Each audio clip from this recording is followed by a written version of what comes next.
How's it going, ladies and gentlemen? Disband back with the 4th episode of How to Play Millia Rage.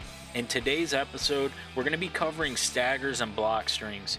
Enough with the chit chat though, let's dive on in. So the first thing we're going to talk about in today's video is Millia's frame data. As many of y'all know, it's not currently available in the game, but hopefully in a future patch they do add it. In the meantime, we still do have access to it because some people have taken the time out of their day to figure it out for the community, and for that I'm thankful. Let's start with her 5P, which is a 7-frame button and it's -2 on block. It's pretty good in the poke war, not a bad round start option as well. The only thing is it is a high, so they can duck it. Her 5K is 7 frames too, and it's -3 on block. Also, you can jump cancel it on block and hit to TK moves or go for air dashes. Her close slash is 7 frames and it's -2 on block. Probably my favorite button from her and arguably her best. It is, you know, really good because it has anti-air possibilities. It's really good for staggering since it's -2. It's got good startup frames, and you can also jump cancel it as well on block or hit. And I mean, you can just abuse this button. When you play Millia, abuse this button. It's so good. Her far slash is a 10-frame startup, -7 on block, so it's a little negative, a little more on the negative side, but it's not bad if you want to, you know, try to poke out in the like mid-range, you know. So keep that in mind, and it's not a bad round start option as well. Her 5H, 12-frame startup, and it's -12. It is a little on the slower side and a little more on the negative side, but it's still not a bad button. You can also, you know, cancel out of it with special moves, so if you ever want to, you could do something like that and, you know, try to take your turn back if you want to be a little greedy or see what they're going to do after that. Her 2P is actually tied for her fastest button. It's 6-frame startup and it's -2. Similar to 5K, how you can, you know, Gatling it, or 5P. Not a bad button. It's good for poking. Obviously, I wish it was a little faster though, since it is her fastest button at 6 frames, tied with her 2K, which is also 6 frames and it's -3. This is obviously her low option if you want to go for mix after like disco key, or even in a block string, maybe try and mix with it. Her 2S, really good. I love this button. After like, you know, this, you could either do that or TK Bad Moon to go for overhead or low mix and try to mix them up. It's 11-frame startup and it's -6 on block, which isn't the best, but it's not terrible. But it's a really good button to frame trap and try to catch them up backing or pressing buttons. Her 2H, 14-frame startup, and it's -7. This is one of her better options after a counter hit, so you can maximize your damage unless they're really negative, and then you could go for like charged 5D. Speaking of 5D, not charged up, it's a 20-frame startup and it's -15 on block, so you really have to watch out if you do that. Most of the time though, you would probably charge it up. It actually takes a little longer. Obviously it's 28-frame startup, but it is only -10 on block, and it kind of pushes you back, as you can see. So it's a little harder for the opponent to punish you even if they do block it. And this is a universal button. It's an overhead for everyone, so just in case you didn't know that, you know it now. Her 2D, or her bread and butter, which obviously her sweep that leads into hard knockdown so you can set up disco key, is 12-frame startup and it's -11, which on paper that sounds pretty bad, but the thing is, you can, you know, you can always special cancel after it, try to keep yourself safe, or maybe even catch them pressing a button and they get hit anyway. Her 6P, this is actually one of the better 6Ps in the game. It's a universal anti-air everyone has, and it's 9-frame startup and it's -11. So if they do block it, you got to be careful, but you can special cancel out of it. And also, if you do counter hit someone with this button, it leads into a hard knockdown and you can actually set up disco key with her. Her 6K is actually one of her 2 moves that is plus on block. It's +1, which really isn't much because her fastest button anyway is 6 frames, so even if, you know, you're +1, if their button is that much faster than your 6 framer, it's not even going to matter anyway. But it is 28 frame startup, so 28 frames is kind of a lot. It's pretty reactable, I'd say, especially since this game has pretty good netcode. And be careful how you throw that out, but it's not bad to like cancel the first hit after close slash. Sometimes I'll do that, and if you got RC, then you can actually combo off of that. Her 6H is a pretty interesting button. It's 2 hitting, but for example, you can jump cancel moves afterwards or tiger knee them essentially. So it's pretty interesting, you know, you can definitely mix up your options after it. The only thing is that 17 frame startup and it's -8, so it's a little more on the slower side and the negative side. But as always, I mean, you can always cancel out of it with a special move and keep it safe. Let's take a look at her special move frame data now. So her 214P is 20 frame startup and it's -12 on block. This move is really committal, and I highly suggest, if you're going to throw it out in neutral or in a block string, that you have RC to cover yourself. You can actually get some pretty nasty mix from this in a block string though if you fast RC cancel it, but we'll show that in a little bit later on in the video. Her 214K can phase through opponents, and it pretty much is her roll replacement from the older games. It has 1 to 4 frame upper body and 5 to 25 frame above knee envol frames, so it can go through a lot of projectiles and normals in this game. And I really like it in the Ram matchup when she has me pinned down in the corner doing sword pressure. Her 214S is 27 frame startup on all 3 variations, but the first is -5, the second is -7, and then the final is -9. This is the safest way to end a block string since the first version is -5, and I really personally need to start doing this myself to end block strings, because most of the time I end it with 236S, which is 15 frame startup and -14 on block. So if you space it out though, something similar to that, they can't really punish it though because they're too far away at that point. But one of the main reasons you would want to end a block string with this, for example, would be her purple RC drift mix potential from it is really strong, and we'll show that in a little bit in the video. Her 236H is 73 frame startup, and I mean, this is kind of irrelevant because you might throw this out in neutral from full screen in certain matchups from time to time, but 99% of the time you're going to be using this move after a hard knockdown, so it doesn't really matter about the startup frames. Her J236P, or her Bad Moon, is 11 frame startup and it's -21. So earlier I showed that you can TK Bad Moon or Tiger Knee it. So if you do go for that, although it is an overhead, it's -21 on block, so it's really punishable. So be careful throwing that out a lot. Her J236K, or her Fastfall, is 26 frame startup, and you can actually Tiger Knee this as well once you've conditioned them with Bad Moon and go for like grabs or extended pressure and try to steal your turn. But it's not a bad option to use from time to time as well.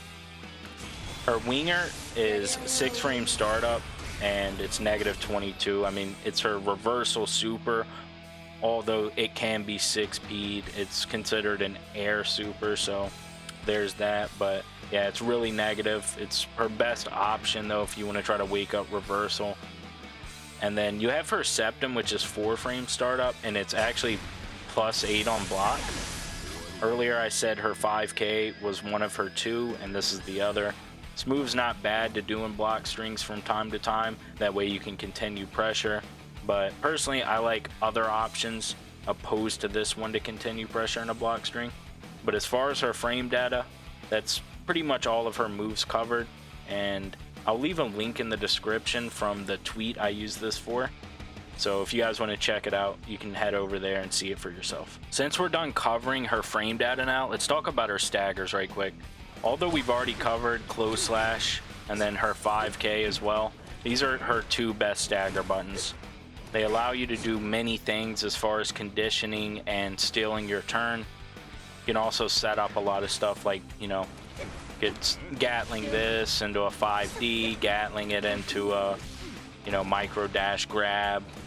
You know, you can Tiger knee stuff off of them. So you can definitely be really creative with these two buttons. And if you want to become a really good Millia player, you're gonna have to utilize the options she can do with these buttons to their potential. Let's get into the meat and potatoes of the video now, the block strings. We're gonna start off with the more basic and move into the advanced things as we go along. But my personal favorite thing to do with this character as far as block strings is trying to condition the opponent. And what I mean by that is close slash into TK Bad Moon, or even 5K into TK Bad Moon, it doesn't really matter. But once you've conditioned them, like, oh, I've got to start worrying about the overhead, that's when you move into this option. So close slash into 2S into 2H leads into a full combo, unlike Bad Moon, where Bad Moon is only going to knock them far enough back to where you're not really going to be able to get a follow-up mid-screen unless you have like RC to confirm the combo into a full combo. But you can also do some stuff like this, you know, and it's important not to allow the second hit to rock, in my opinion. One, because I feel like it's easier to react to this if you let both hits rock, and also if you let both rock, it almost pushes them too far away sometimes, where you won't really be able to get a combo off of that if they do get hit. So if they do get hit, however, though, you know, you can get slide after that and get the hard knockdown. Also, you know, you could do something like that, and you're pretty much safe from that range. If you wanted to be really safe about it, I mean, you could do this. That's -5. There's no way they're punishing you from there. Yeah, but if you want to be greedy and steal your turn, you know, you could do stuff like that. So there's different options you have off of that, and they have to be cautious of what your possibilities are after that. As far as her 6H, this one I like to use occasionally just because, you know, you can do stuff like that, or you can let the whole hit rock and it's a frame trap. So it's one of those things to throw out every once in a while, but you don't want to rely on that as your main block string, because once they get a read on that, it's going to become pretty obvious when, you know, you try to do something like that, and it's easily punishable. So can't afford to really take those types of punishes as Millia because her defense is so low, obviously. Her final block string I like to do is just pretty much her like hit confirm type of thing into, you know, her disco key. But you know, you could do that if you're too close, you know, and you don't feel like that's going to be a safe option. You know, you could do this right here, and since that's -5, there's not really much they can do from this range. But as far as her basics, that's pretty much my go-tos, at least. She doesn't really have anything too crazy as far as block strings. In my opinion, she's more of a stagger close slash, stagger 5K into random nonsense. Or if you have meter, which we're going to cover in a second, then you can get 50-50s and four-way mixes and stuff like that off of certain block strings. Alright, moving on to her more advanced block strings now. Although I do think her strengths come in the form of her staggers, when she has bar to play with, she becomes really dangerous.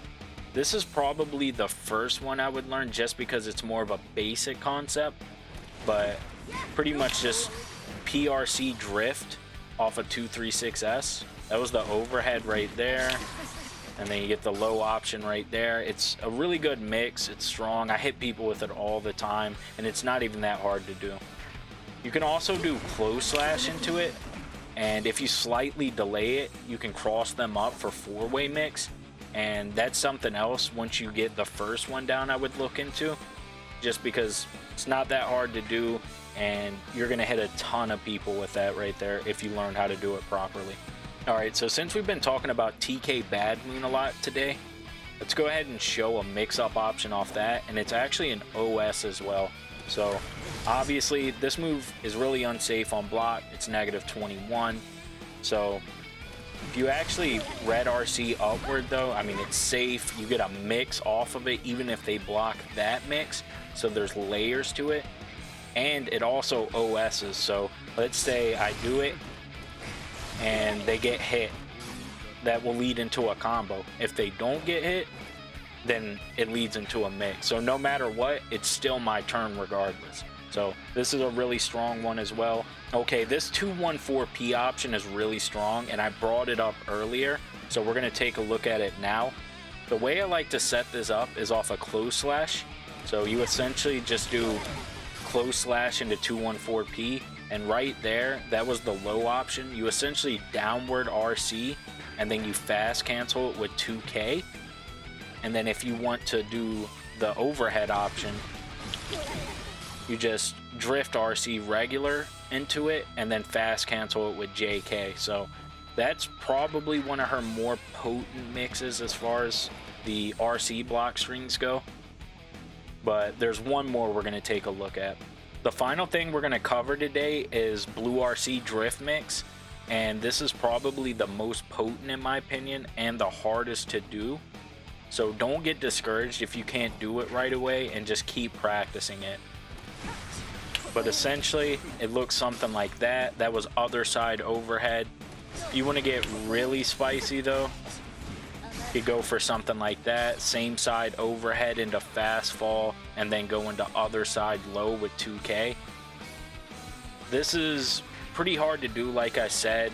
Essentially what you do is off of close slash or 5K, since they are jump cancelable buttons, you're gonna hold 9 or up forward, and then you're gonna plink macro and then do RC. So it's quite a bit to grasp at first, especially if you're new to fighting games, but after practicing it for a couple days, maybe a week's top, you should probably have it down to where you can do it pretty consistently. And I think it's something really strong to have in your arsenal. Alright guys, that's going to conclude the video for today. I do appreciate if you're still watching up to this point, and I hope the video helped out. Also, we just hit over 1K subs on YouTube, so I'd like to thank each and every one of y'all that have supported me since I made this channel about a year ago. Make sure to sub now too, because this is a weekly series and you don't want to miss out. Y'all have a good rest of y'all's day or night. Stay safe and peace out.